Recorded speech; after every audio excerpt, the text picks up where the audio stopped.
다 같이 사도신경으로 6월 19일 새벽 예배를 시작하시겠습니다. 전능하사 천지를 만드신 하나님 아버지를 내가 믿사오며 그 외아들 우리 주 예수 그리스도를 믿사오니 이는 성령으로 잉태하사 동정녀 마리아에게 나시고 본디오 빌라도에게 고난을 받으사 십자가에 못 박혀 죽으시고 장사한 지 사흘 만에 죽은 자 가운데서 다시 살아나시며 하늘에 오르사 전능하신 하나님 우편에 앉아 계시다가 저리로서 산자와 죽은 자를 심판하러 오시리라. 성령을 믿사오며 거룩한 공회와 성도가 서로 교통하는 것과 죄를 사하여 주시는 것과 몸이 다 사는 것과 영원히 사는 것을 믿사옵나이다. 아멘.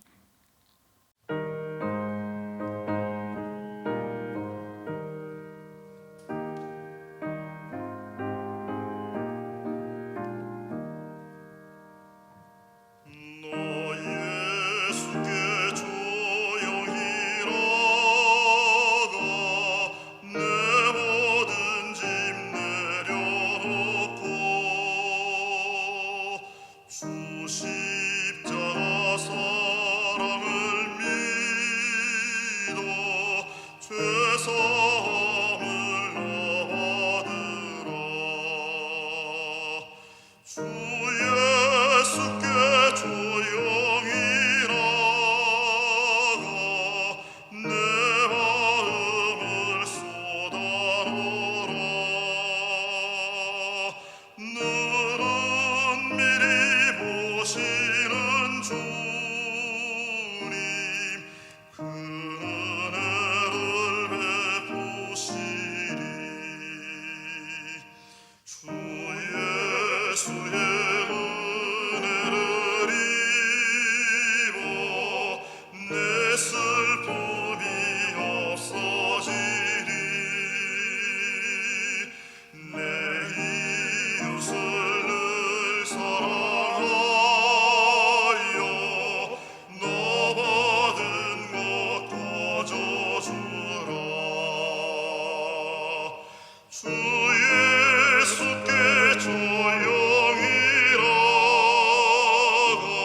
예수께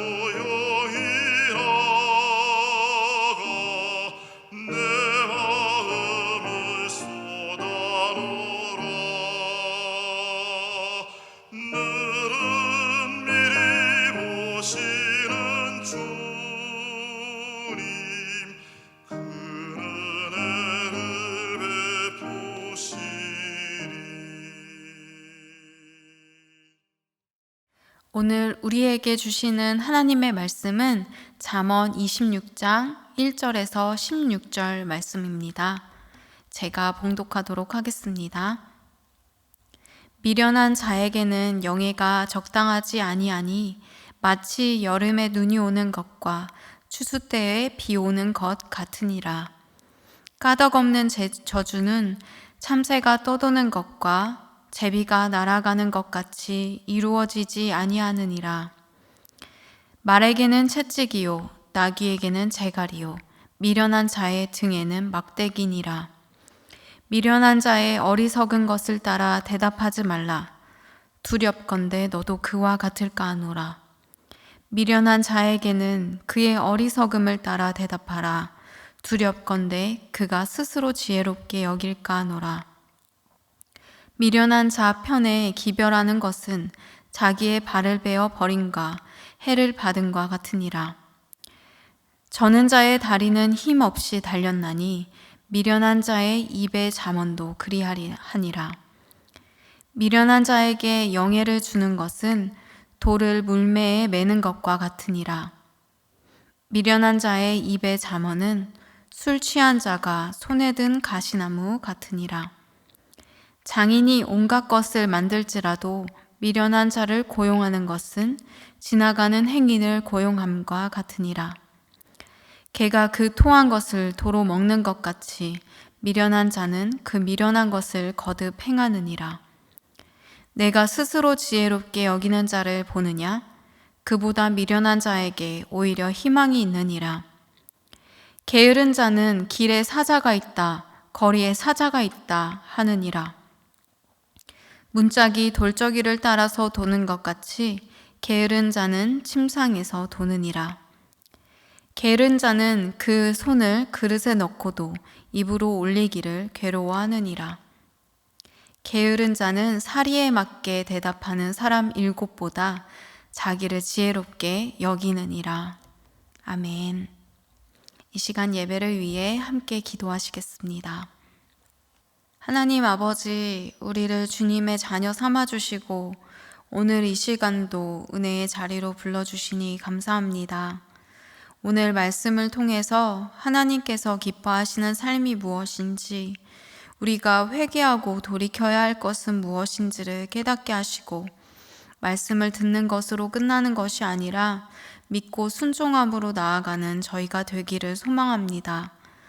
잠언을 통해 무뎌지고 잠들어 있었던 우리의 영혼이 깨어나 성령 하나님의 인도하심에 예민하게 반응하는 저희가 되게 해주세요. 오늘 예배를 위해 예물드린 손길 위에도 주님의 풍성한 은혜로 채워주시고, 이 예물이 쓰이는 곳마다 주님의 참 진리가 사람들을 깨우며 돌이키게 하는 역사가 일어나게 해주세요. 오늘도 우리와 동행하시며 인도해 주실 것을 믿으며 우리를 십자가 보혈로 구원하신 예수님의 이름으로 기도드렸습니다. 아멘. 할렐루야. 오늘도 우리를 기르시고 이끄시는 하나님 아버지의 말씀을 사모하여서 예배의 자리에 나오신 여러분들을 주님의 이름으로 축복합니다. 요즘 우리가 매일 잠언 말씀을 묵상하고 있는데요. 정말 한 절 한 절이 주옥 같고 매일 새롭게 깨닫게 되는 게 있는 요즘입니다. 이미 잠언에 대해서 다른 목사님들과 전도사님들에게 이야기를 들으셨겠지만, 저는 오늘 본문을 묵상하면서 다시 한번 잠언이라는 뜻을 생각하게 되었습니다. 한문으로 보면은 잠언의 잠자는 경계하라는 뜻도 있지만 바늘이라는 뜻을 가지고 있다는 것인데요. 그래서 우리가 잠언을 읽을 때마다 삶에서 경계할 것이 무엇인지 배우기도 하지만 우리의 어리석고 미련한 모습을 보고 깨닫게 해서 우리의 마음을 찌르기도 하는 것 같습니다. 히브리서 4장 12절의 말씀에도 하나님의 말씀은 살았고 활력이 있어 좌우에 날선 어떤 검보다도 예리하여 혼과 영과 및 관절과 골수를 찔러 쪼개기까지 하며 또 마음과 생각과 뜻을 판단한다고 말씀하고 있습니다. 그래서 잠언을 묵상하는 요즘 말씀이 우리를 찌르고 쪼개시는 경험을 하고 계실 것 같은데요. 그런데 여기서 문제는 잠언을 읽으면서도 그러한 경험을 하지 못하는 분들이 계실 수 있다는 것입니다. 왜냐하면 하나님 말씀은 살았고 활력이 있어서 우리 마음을 찌르고 쪼개고 계신데, 그것을 경험하지 못한다면 그것은 무엇인가 잘못된 것이죠. 새벽 예배뿐만 아니라 수요 예배, 금요 예배, 어울림 예배, 순모임, 심지어 주일 예배까지 하나님의 말씀이 우리를 찌르고 쪼개고 판단하시며 벌거벗은 것과 같이 다 드러나게 하시는데도 우리가 그것을 느끼지 못하고 있다면 우리의 영혼이 영적인 나병에 걸려 있는 것과 같다고 할 수 있습니다. 우리의 영혼이 죄라는 병으로 인해서 썩어가고 있는데도 느끼지 못하는 것이죠. 제가 어떤 강연을 듣다가 들은 말인데요.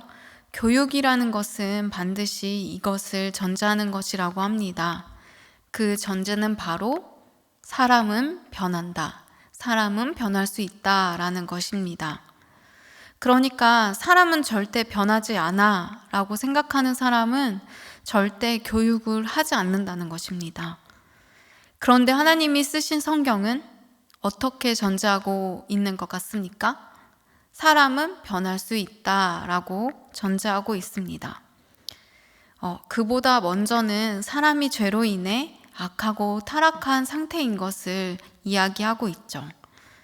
하나님이 주인 되신 삶을 벗어나 하나님처럼 자신도 주인이 되고 싶어서 죄를 지었고, 또 인류는 타락하고 죄악 가운데 빠져 있었지만 하나님께서는 우리를 구원하시기 위해, 우리를 다시 하나님의 자녀로 회복시키시기 위해 예수님을 이 땅에 보내주셨습니다.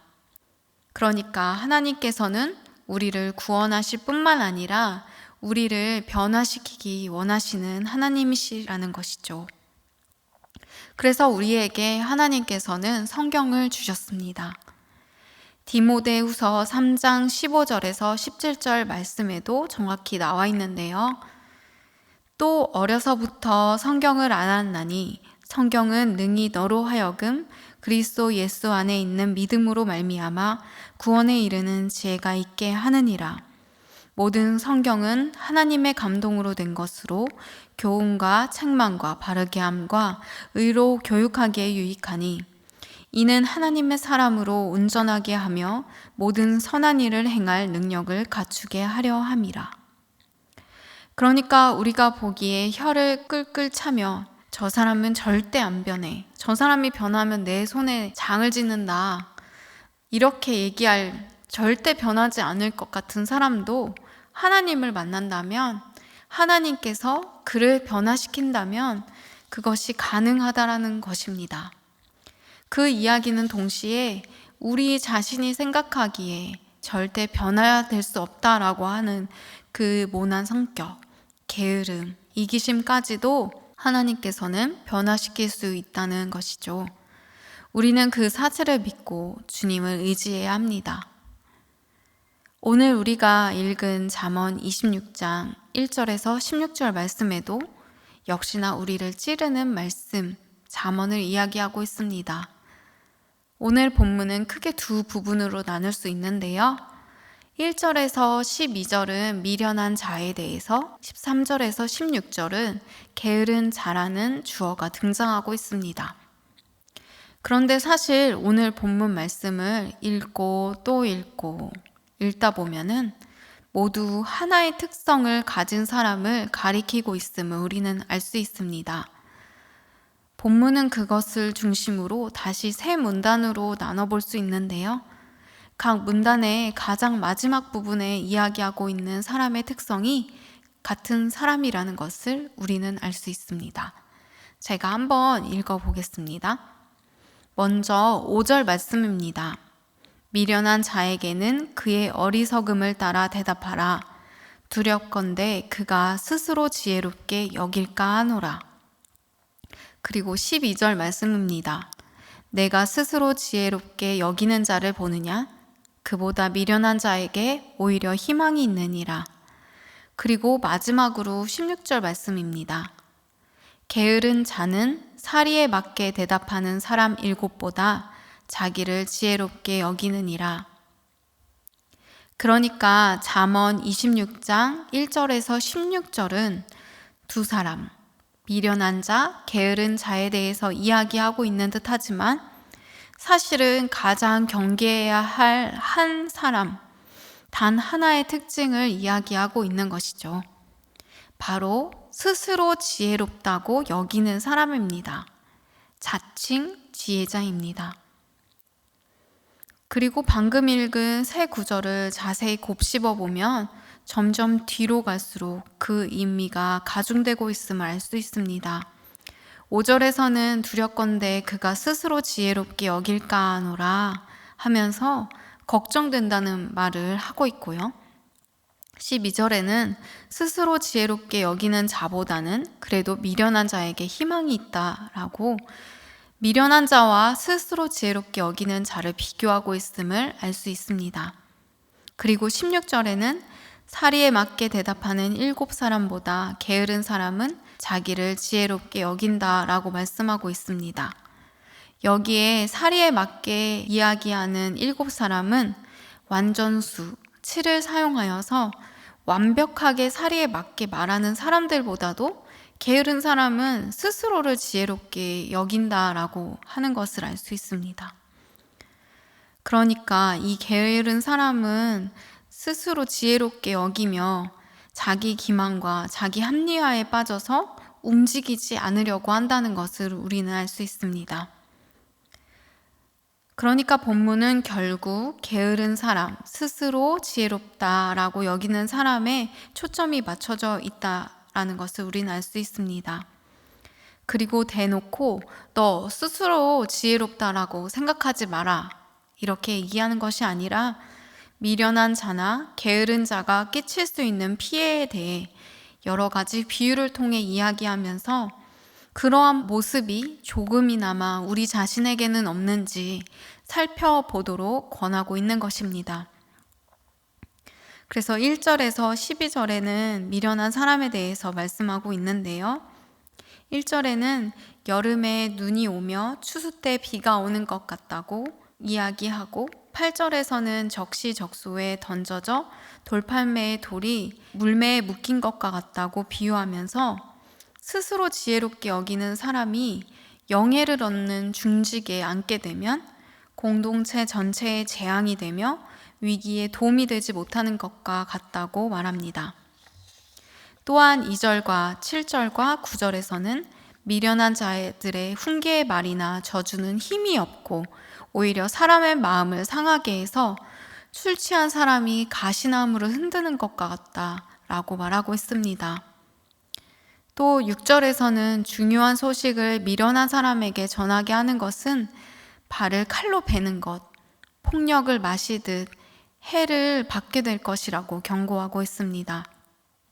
그리고 10절에서는 미련한 자를 고용하는 것은 지나가는 행인을 고용하는 것 같이 무차별적으로 활을 쏘는 것처럼 위험하다라는 것을 말하고 있습니다. 이런 미련한 사람에 대해 하나님의 대처는 어떠한 것일까요? 3절에 보듯이 미련한 자의 등에는 막대기가 필요하다라고 말하고 있습니다. 또 5절 말씀처럼 스스로 지혜롭게 여기지 못하게 그의 어리석음을 따라 그가 이해할 수 있게 대답해 주라고 말씀합니다.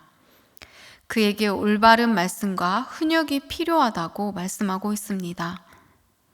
또 11절에 미련한 사람은 개가 그 토한 것을 먹는 것처럼 잘못을 계속 반복한다고 이야기하고 있는데요. 왜 미련한 자는 이렇게 주변에 큰 해를 입히면서도 그것을 깨닫지 못하는 것일까요? 왜냐하면 자신이 스스로 지혜롭다고 여기는 것에 근접해 있기 때문입니다.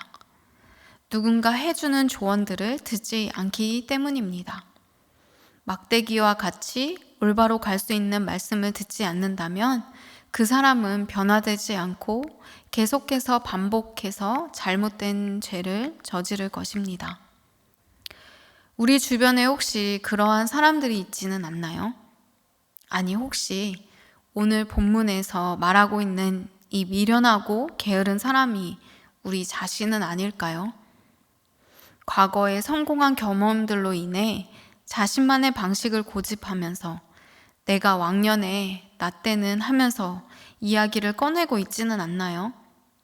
저는 오늘 말씀을 묵상하면서 요즘 흔히들 말하는 꼰대라는 단어가 생각났습니다.